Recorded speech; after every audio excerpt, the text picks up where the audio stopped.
The Money School proudly presents Story Time with Sammy Rabbit's All-Star Readers. Today's All-Star Reader is Krista Cavalieri from Columbus, Ohio. Welcome, Krista. Hello, everyone. My name is Krista Cavalieri, and today I'm going to read to you a lovely book called Dollars and Cents from the Berenstain Bears. I have 3 little kids and they love this story. It was one of our very first money books that we got, and the Berenstain Bears are a big favorite in this household, and hopefully they are for you too. I don't know if you always see this, but in the Berenstain Bears, they always have a little poem at the very beginning of the book telling you a little bit about what this is going to be about. So this one says, Cubs like their own money, their own dollars and cents, but to spend it or save it, what makes the most sense? Let's find out. Money wasn't a big problem in the Bear family treehouse down a sunny dirt road deep in Bear country, but it was a problem, at least where Cub's brother and sister were concerned. They knew some things about money. They knew Papa wasn't made of it, that it didn't grow on trees, and that they should save it for a rainy day.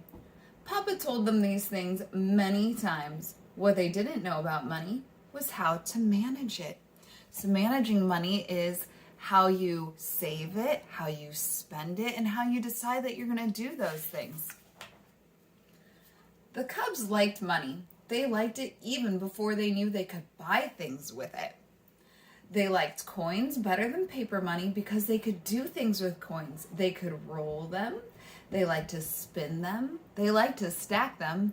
And as they got a little older, they liked to play heads or tails with them. Do you all practice spinning coins at your house? We love to do that around here. It's very fun to see those little coins just spin and spin and spin. But by keeping their eyes and ears open at the supermarket and the hardware store and the clothing store, they soon learned that you could do a lot more with money than just play with it. You could buy things with it. That will be $7.50. That will be $9.20. That will be $11.10. You like my voices? My kids love the voices. You could buy all sorts of things. Ice cream from the Good Humor Bear. I'll have peach orange with Jimmy's. I'll have nutty chocolate cherry.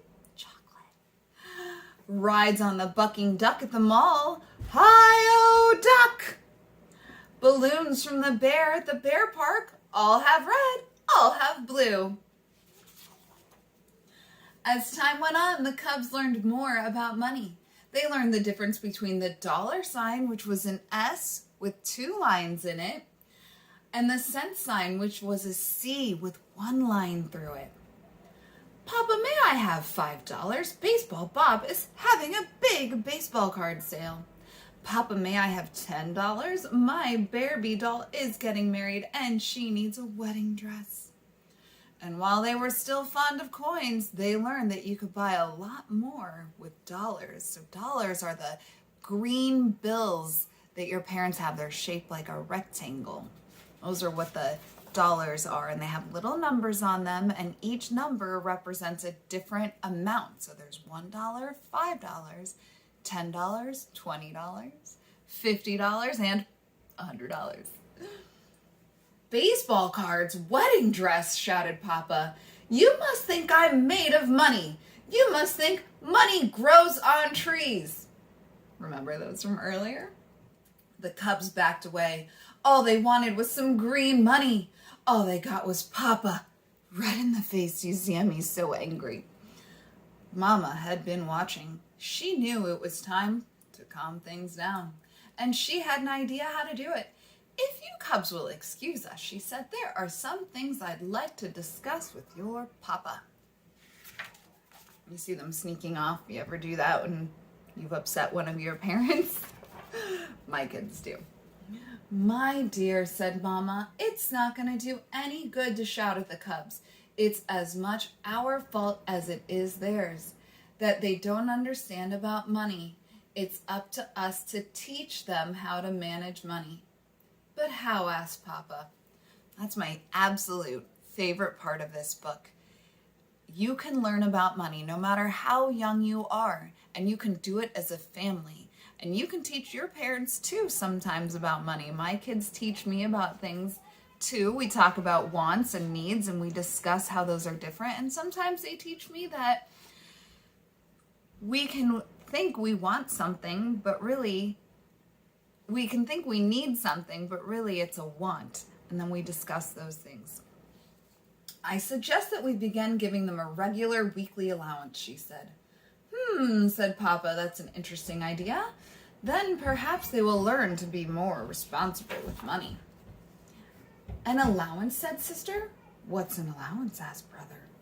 An allowance, said Papa, is a sum of money that you will get at the beginning of every week. It will be up to you to manage it, to spend it or save it as you see fit. The cubs looked at each other as if they didn't believe him. That seemed too good to be true.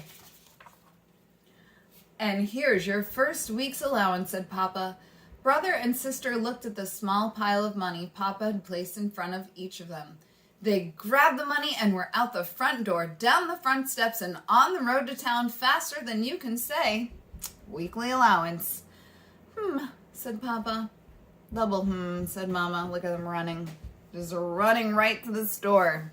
What do you all think about that? Do you think that they're figuring out the right way to manage their money? Or do you think they're going to go and maybe spend it before they can think about it? Let's find out.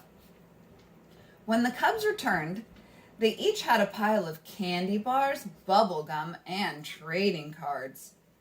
Seems pretty fun, doesn't it? Let's see if that works out.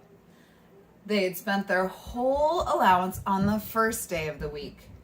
And they did the same thing the next week. And the next. And the next. It was clear to Mama and Papa that the allowance idea wasn't working as planned, and it certainly wasn't teaching them how to manage their money. The cubs would quickly eat the candy bars and get tired of the other things they bought. Then they would mope and groan because they didn't have any money left for the rest of the week. Mama, said Brother, I don't think this allowance idea is working out. I quite agree, said Mama. But what do you suggest? A bigger allowance, the cubs said at once. Possibly, said Mama, but that is something we'll have to discuss with your Papa. Well, let's discuss it with him right now, said Sister. Oh, no, said Mama. Papa is balancing the checkbook. I never interrupt your Papa while he's balancing the checkbook. So balancing the checkbook means when you have a bank account, you have a certain amount of money in there. And then as you spend it, you need to make sure that you keep a record of the things that you're spending so that you know how much money is left in your bank account. And that works the same, even though we don't use checks quite as much with your debit card. You may see your mom and your dad using their debit card. And it's still important to make sure that they know how much is coming out of their account so that they know how much money they have left to spend. Checkbook, thought Mama. Our checkbook helps Papa and me manage our money. It gives us a chance to think about how we should spend it.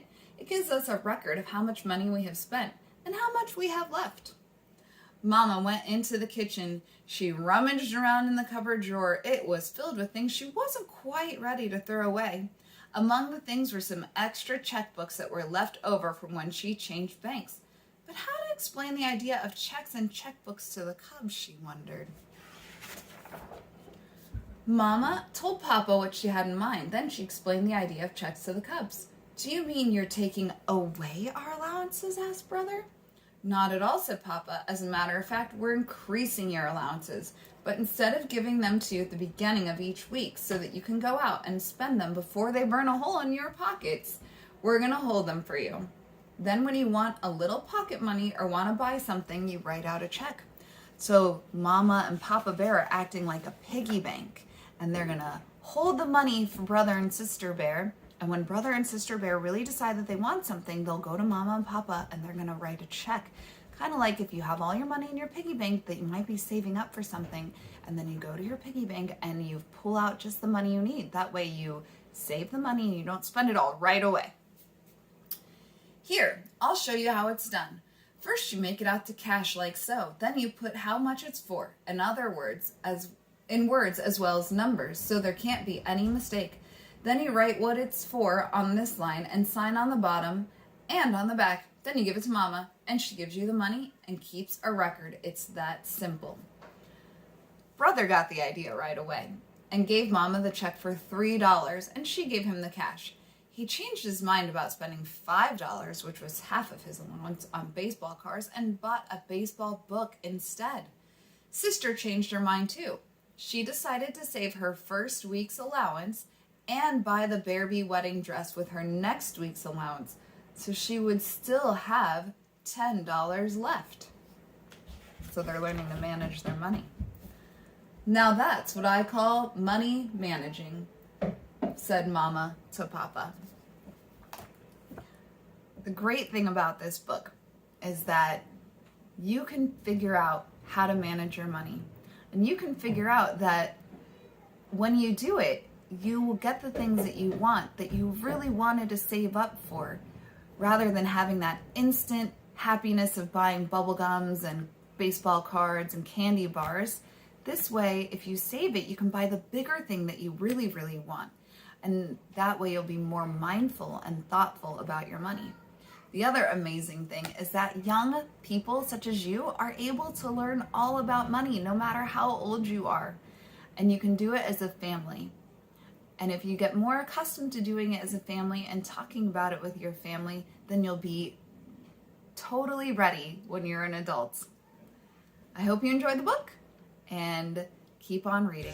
Until our next Sammy Rabbit All-Star Reading Experience, this is Sam the Money Man, wishing you a Sammy-rific day.